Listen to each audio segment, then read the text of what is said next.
When I was a kid, there was this trope. The type of woman that's a feminist, and she constantly talks about how nasty men are, and how misogynistic men are, and how men should change, and they should be a lot more respectful towards women, and they should be a lot more submissive, and allow women to be in charge. And it was that feminist that would go out with the biker dude. Meanwhile, the guy that was trying to live the life exactly as she expected him to, he would get friend-zoned. And I noticed that now you have the same mentality being translated to corporations. You have corporations that are desperately trying to please woke people. They are creating a product and advertising it and virtue signaling as much as they can. And the woke people aren't buying the product. A perfect example would be Female Ghostbusters, the movie. I mean, that spent so much money on advertisement and trying to push it, that it's for feminists and it's a great movie, and yet women didn't go to see it. Feminists didn't spend money to go to see it. And then you have the TV show with The Watchmen, and that was about how it's going to cover the Tulsa Massacre, and it's going to expose the hypocrisy in the United States, and they even made Dr. Manhattan black, and yet black people didn't go to see it. At least not in sufficient numbers to get a season 2. So it's weird. So what do these people like? What do they watch? Well, it turns out they watch or they consume entertainment made by Christians or right-wingers. It is just mind-boggling. The perfect example is Five Nights at Freddy's. Five Nights at Freddy's is a game that everyone played. It was an amazing game done with very little resources. And the guy who made it is a Christian. Now, turns out that the biggest fans of Five Nights at Freddy's are the furry community. Like, the furries are completely enamored with this game. They don't like the movie Cats, which you would think is made for furries. No, they like this. And, of course, they perverted it to various degrees with art style and even spin-offs of the game where if you get caught, things devolve into a different nature. But what's interesting is that, yes, like the furry community became some of the most numerous and vocal fans for Five Nights at Freddy's. I'm not saying it's exclusive, right? Like, there were other people who weren't furries who liked Five Nights at Freddy's. But what I'm saying is that the furries like it more than any other demographic. Now, what's interesting is that the furries, most of them, overwhelming, are part of the LGBTQ community, and there's a big overlap with Antifa. Like, they have their own chapters, but the actual Antifa, like the main group, they hate the furries. It's a mess. But it's important to point out that they're like far left-leaning individuals, right? Like, they're incredibly to the left. And when they found out that the owner of the game, the creator of the game, is actually a right-winger, well, now they need to kick him out. Because that's the leftist mindset. That is the woke mindset. I mean, sure, they enjoy art that's made by right-wingers, but then they need to co-opt it. They need to make it theirs. So they found out that the guy was donating to Trump. He was donating to other Republicans and Tulsi Gabbard. So they made all the efforts that they could to get him canceled. And the guy stepped down eventually. And now they're still so salty about it. Like, it's unreal how salty they are because they happen to like something that a right-winger has made. I don't know, it's like a guilty pleasure, I guess. It's kind of like a Christian who listens to AC/DC and feels bad about it.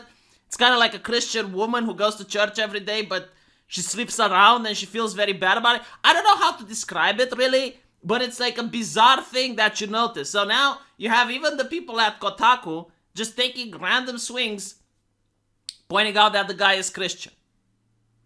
And Erik Kain, a journalist, is also showing a Kotaku, like, that's kind of a low blow from you.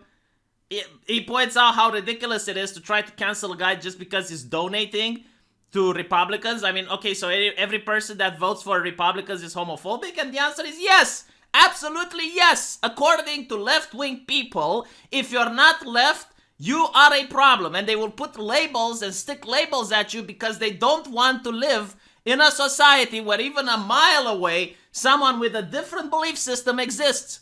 It is incompatible. They are the culture of imperialism. You either bend the knee and you're quiet about your beliefs, or you have their beliefs. There is no other way, no other option, no other means of finding consensus and harmony. That's why they are tolerant, because if everyone has the same beliefs, then everyone is tolerant to each other. But to reach to that level, to reach to that utopia, you need to make sure that any person that thinks differently is ostracized from civilized society. And saying that you're a Christian is a big signal that you're a problem. And if you're a Christian that's famous because you made a game they like, you're a bigger problem. And they did the same to Notch from Minecraft. Like, they do it to J.K. Rowling, except that she's got a lot of money, so it's a little bit more difficult to do it to her. But literally, like, they will see that they like something from someone, and once they go to that community, the first thing they do is, like, try to get rid of the person that created the community. I mean, leftists go to leftism. What can I say? It's expected, right? So I'm not surprised that Kotaku is taking a shot at pointing out that the guy is a weird Christian dude. Of course, you know, Erik Kain says, well, what if he was Muslim or Jewish or anything? It's like, no, because these people, Muslims and Jewish people, they have organizations, they have NGOs that speak on their behalf. And if you do something like that, you are going to get lawsuits. You are going to get people that are upset, that are going to write emails to your advertisements. Like, you're going to get a massive backlash if you do that, because now you're punching up. You're actually taking someone your own size. But punching down at Christians at this point, nothing bad is going to happen. Who's going to send any emails to Kotaku's advertisers? Who's going to complain about it? Do you honestly think that Christians are going to defend this guy? No, they're not. So that's why Kotaku can punch down as much as they want, and no one is going to get upset. I mean, the only people that are going to get upset are the people that don't read Kotaku anyway. So they can. I mean, this is their 5 minutes of hate. They enjoy doing this. It's something great, that, like, cathartic for the person writing this. So that's why they do it. Because I guarantee to you, if it was 20 years ago, when the Christians had their piety warriors and they would write Concerned Citizens letter, and you had the 1,000 Mom of America, and they would notice that the company is doing this, yeah, then you would get backlash, and then Kotaku wouldn't do it. They would never do something like this 20 years ago, because they're cowards. But now they notice the reality, okay? They don't listen to the ideology, the blah, blah, blah, the privilege, blah, blah, blah. No, they look at the reality. And it's really what all journalists do when they attack a person. They're looking at, okay, what is the backlash if we attack this person? Is he associated with one of our competitors? No. Does he have a lot of power? Is he a person that's likely to sue? No. Okay, then attack him, right? Because there's no collateral damage. There's no thing that's going to happen negative to you if you do it.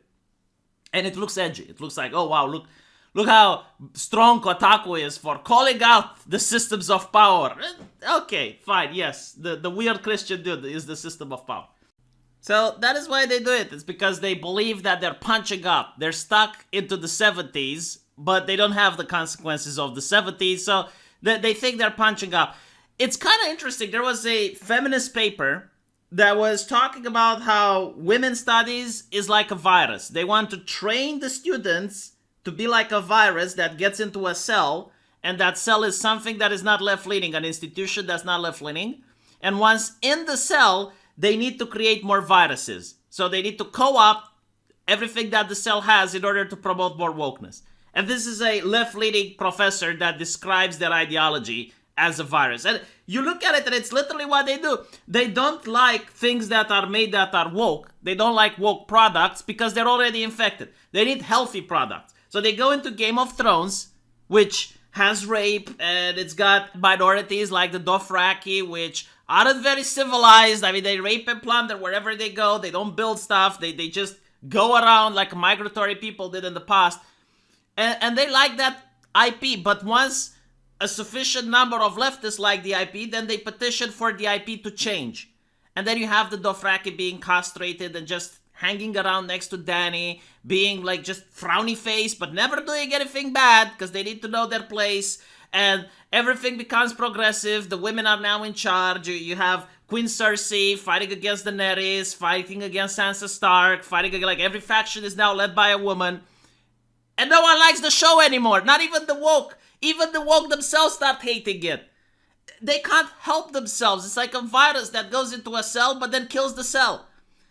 It's a fascinating thing to notice. Like, you look around and you see so many IPs, so much entertainment that attracts hordes of woke people, and then As the entertainment becomes woke, the woke people run away.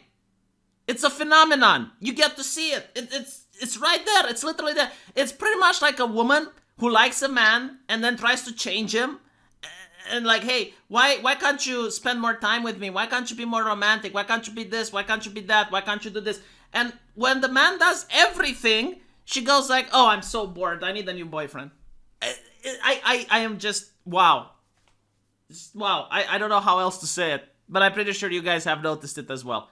Let me know what you guys think. And if you like my channel, if you like me as a person, I don't know why you would, you can actually give me a coffee. There's a pinned comment into the comment section. You click there, and it gives you the opportunity, even if you can't physically give me a coffee, you can give me $1 or $2 so I can buy one. Because I need coffee right now. I need coffee so much. Like, it's a horrible thing. It's the only pleasure I have left in life that can't be co-opted. Let me know what you guys think, and I'll see you in the comment section. Take care.